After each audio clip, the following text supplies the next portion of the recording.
We do have a podcast schedule that'll air in mid-September with a former athlete and a current assistant coach, a writer for the Chicago Tribune, and I think it'll be a nice welcome podcast series.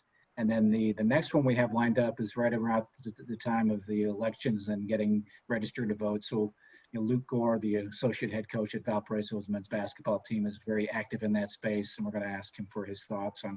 And of course, he doesn't know this yet.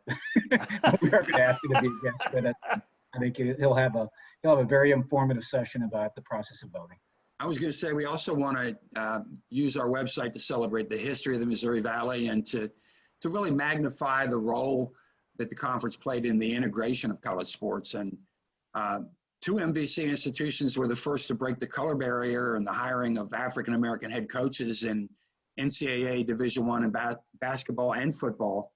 Illinois State hired Will Robinson in 1970, who became the first ever black head coach in college basketball. And that's incredible when you think about it. It's only 50 years ago that they were the first.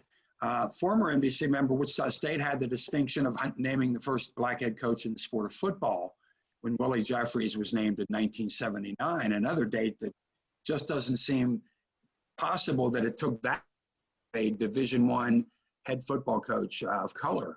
As you know, Harry, we've discussed it earlier today, Loyola Chicago played in the famous 1963 game of change that involved 4 black starters for Loyola Chicago, a matchup with Mississippi State with no black players.